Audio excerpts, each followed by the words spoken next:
Halo, apa kabar semuanya? Balik lagi bersama saya di video yang berbeda, dengan pembahasan yang berbeda juga ya tentunya. Perkenalkan saya Inul dengan NIM 2210417727 dari kelas M4. Pada video kali ini, saya akan memaparkan jawaban ulangan tengah semester mata kuliah metode penelitian bisnis yang diampu oleh Bapak Adi Mursalin SEMM, yang dimana setiap materi yang diambil akan dimasukkan juga link video di setiap slide-nya. Langsung saja ke soal yang pertama, yaitu bagaimana cara menetapkan judul penelitian. Jadi, cara dalam menentukan judul penelitian setidaknya perlu 3 hal. Yang pertama, masalah penelitiannya apa? Yang kedua, mengapa dianggap masalah? Dan yang ketiga, kira-kira penyebab masalah itu apa? Kemudian, rangkai masalah dengan penyebabnya, dan itulah judul penelitiannya. Selanjutnya, soal yang kedua, yaitu bagaimana cara membuat latar belakang penelitian. Cara membuat latar belakang penelitian yang pertama yaitu fenomena yang terjadi di sekitar kita, menarik dan terbaru. Pada bagian ini, peneliti dapat menjabarkan isu atau masalah yang ada di sekitar masyarakat yang dapat diteliti. Semakin menyentuh kepentingan masyarakat luas, maka semakin mengunggah untuk diteliti. Yang kedua, penelitian yang sudah pernah dilakukan sebelumnya. Pada bagian ini, menjelaskan bahwa penelitian kita saat ini didukung dengan adanya beberapa penelitian terdahulu yang membahas topik yang sama, sehingga hal tersebut meyakinkan bahwa penelitian tidak akan dapat dijadikan sebagai rujukan pengembangan dan perluasan pengetahuan pada topik yang kita teliti. Selanjutnya yang ketiga, mapping. Pada bagian ini, penelitian kita dibentuk dengan cara menguraikan bagian-bagian penelitian kita seperti variabel, indikator, paradigma penelitian, jenis penelitian, populasi, dan sampel, dengan membandingkan terhadap penelitian terdahulu sehingga terlihat perbedaannya. Selanjutnya, pemilihan lokasi penelitian. Bagian ini adalah bagian yang dianggap sebagian mahasiswa sulit untuk dijabarkan, karena mengingat sifat penelitian adalah objektif dan bukan subjektif. Pada bagian ini, peneliti diminta untuk menjabarkan kenapa memilih objek penelitian ini secara objektif. Selanjutnya yang kelima, penetapan peneliti. Pada bagian ini, peneliti diminta untuk menegaskan kembali bahwa berdasarkan latar belakang yang dijelaskan dan perbedaan antara penelitian terdahulu dengan saat ini, serta pemilihan lokasi penelitian yang dianggap tepat untuk diadakan penelitian. Soal yang ketiga, bagaimana cara merumuskan masalah atau membuat rumusan masalah?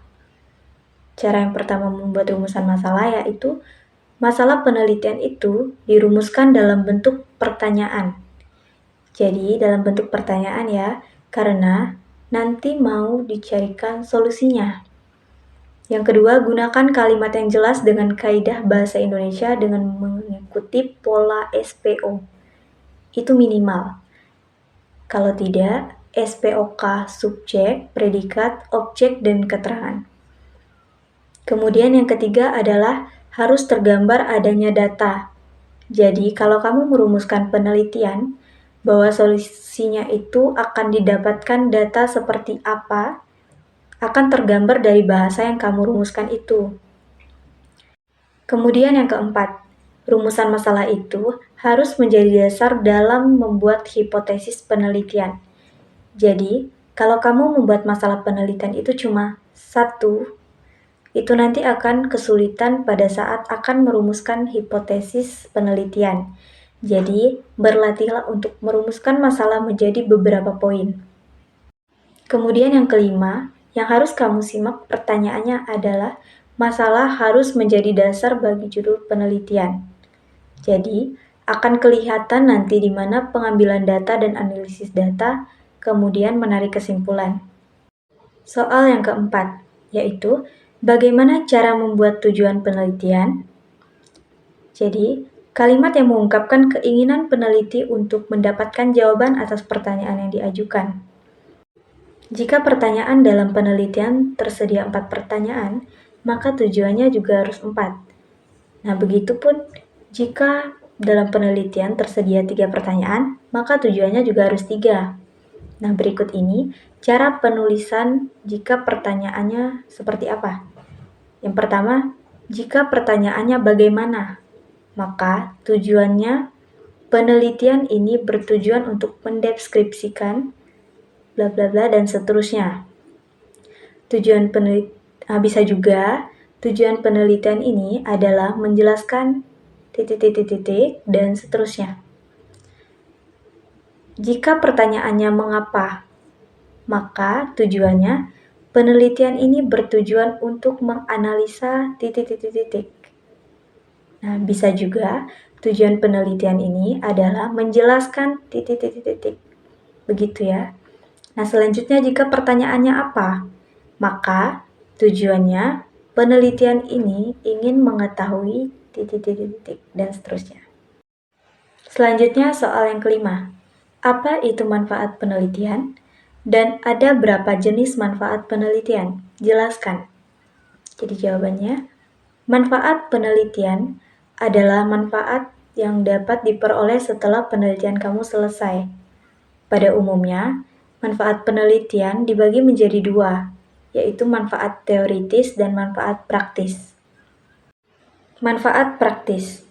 Manfaat praktis menjelaskan kontribusi hasil penelitian bagi subjek atau organisasi yang teliti. Sedangkan manfaat teoritis menjelaskan kontribusi hasil penelitian bagi pengembangan ilmu pengetahuan. Soal yang keenam yaitu, bagaimana cara membuat bab 2 tinjauan pustaka? Jawabannya, berikut ini panduan bagian per bagian. Yang pertama, penelitian terdahulu. Jadi, untuk S1 biasanya mencantumkan 5 penelitian terdahulu. Cara memilihnya yaitu, yang pertama sama variabelnya, yang kedua kesamaan jenis objek penelitiannya, yang ketiga kesamaan teori, dan yang keempat kesamaan metode. Lalu tutup bagian ini dengan matriks penelitian terdahulu. Isi matriks atau tabel, yaitu judul, nama penulis, tahun, tujuan penelitian, metode, hasil, persamaan, ini opsional, dan perbedaan. Lalu yang kedua, kerangka teoretis atau landasan teori, di mana di dalamnya yaitu nama teori, tokohnya, sejarah perkembangannya, asumsi, dan konsep-konsep penting. Teori merupakan hal yang wajib pada penelitian kuantitatif. Selanjutnya yang ketiga yaitu kerangka konseptual. Di sini, Anda diminta untuk menjelaskan konsep-konsep utama atau variabel penelitian, menjelaskan definisi, karakteristik, ruang lingkup, dan lain-lain. Ini harus berdasarkan pendapat para ahli, yaitu dari buku atau jurnal. Pastikan semua konsep dalam judul dijelaskan di kerangka konseptual. Selanjutnya yang keempat yaitu kerangka pemikiran. Dan selanjutnya yang kelima hipotesis. Hipotesis ini merupakan dugaan sementara yang ingin diuji atau dibuktikan melalui penelitian. Selanjutnya soal yang ketujuh. Bagaimana membuat penelitian terdahulu? Jadi, bagian pertama sebelum kita menuliskan penelitian terdahulu, kita harus membuat pengantar. Jadi, tidak langsung ke nomor 1, 2, ataupun 3. Nah, sekarang apa yang harus ada dalam penelitian terdahulu? Yang harus ada dalam penelitian terdahulu yang pertama yaitu nama penulis dan tahun, yang kedua judul penelitian dan jenis publikasi, yang ketiga metode, pendekatan dan jenis sumber data, lalu yang terakhir yaitu simpulan dan referensi. Selanjutnya soal yang ke-8, bagaimana membuat hipotesis dan kerangka pemikiran? Jadi kita bahas satu persatu ya. Yang pertama hipotesis. Hipotesis sendiri merupakan jawaban sementara terhadap pertanyaan penelitian. Langkah menulis hipotesis penelitian. Yang pertama, menyatakan variabel bebas, dilanjutkan variabel terkait. Lalu yang kedua, hubungkan kedua variabel. Dan yang ketiga, menyatakan prediksi yang diharapkan. Selanjutnya, kerangka pemikiran. Kerangka pemikiran merupakan model konseptual tentang bagaimana teori berhubungan dengan berbagai faktor yang telah diidentifikasikan sebagai masalah yang penting. Ini menurut Uma Sekaran. Di dalam tabel ini ada yang namanya teori yang relevan, variabel, dan paradigma penelitian. Penjelasannya, kerangka pemikiran yang baik akan menjelaskan secara teoritis pertautan antar variabel yang akan diteliti.